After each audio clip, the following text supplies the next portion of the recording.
Kui ma lõpetasin holistilise treeningu aastase õppe, siis võib öelda, et kõik muutus. Muutusid kindlasti suhted, nii siis nii-öelda vanematega kui ka siis nagu mehed ütlevad naistega. Tänu sellele koolitusele siin näiteks ma otsisin üles oma bioloogilise isa. Üldse tekkis mingi suhe.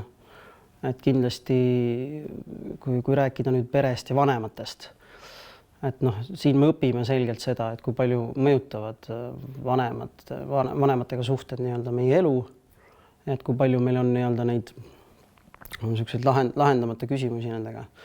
Et kindlasti seal see väga vahetu kogemus, et tõepoolest, kui mõni asi nii-öelda emale või isale välja öelda, et siis kuidas ka muutub kõik muu elus ja teistes eluvaldkondades.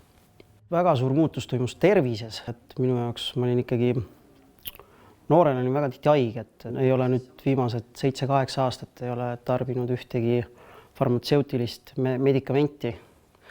Nii et kindlasti tervise selge tervise paranemine on toimunud. Siis holistilise treeningu siin õpitu tulemusena nii-öelda rida-realt järge ajades ja siis ütleme need, et see maailmakäsitlus aina rohkem uskudes, sisuliselt ma panin selle nii-öelda proovile või testiks siis läbi ettevõtluse. Et kas siis on võimalik esiteks, me tihti räägime, et sooviks midagi südamest teha või südamest luua. Et just, et kas siis tõepoolest on see võimalik ja kas see toimib. Ja siin kindlasti väga palju me räägime sellest, et kuidas mõte, meie emotsioonid, meie tunded, kuidas nad loovad elu. Ja minu jaoks oli see kõige põnevam, et kuidas siis tõepoolest see mõte või tunne, kuidas ta siis loob elu ja mismoodi sellega siis teadlikult tõepoolest näiteks ka ettevõtlust luua annaks.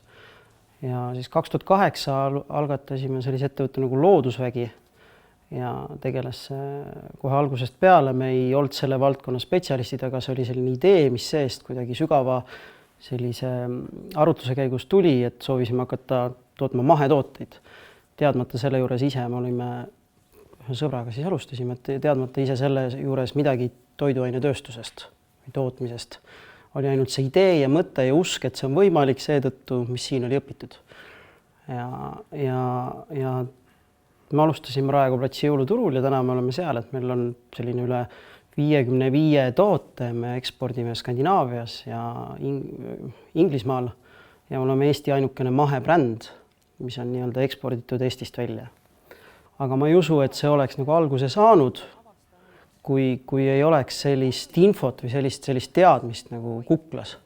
Et selle aasta jooksul siin ikkagi selline tekib täiesti uus dimensioon või uus avarus või uus mõtteviis võib isegi öelda. Mina arvan, et see holistilise treeningu tulemusel, mis see enim nagu muutus, on tegelikult seda on võib-olla isegi raske nagu kirjeldada, aga see on ikkagi selline sisetunne. Ja mis asi see sisetunne on? Minu jaoks on see moment, kus inimene on õhtul üksi voodis ja hakkab magama jääma. Et päeval meil on ikka virvarr ja kõik, aga et selles üksi olemises, kus me oleme iseendaga, seal tekib selline teatud mõttemoment või vaikus. Ja minu jaoks see kvaliteet, mis on sellel hetkel, muutus täielikult. See tähendab seda, et seal on sellist, mida sinna juurde tuli, oli kindlasti sellist rahutunnet, ei olnud ärevust. Uinud väga kiiresti, uni tuleb väga kergesti. Ja samas oli seal rohkem rõõmu. Ja see on selline minu jaoks nagu suurim kvalitatiivne muutus minu elus.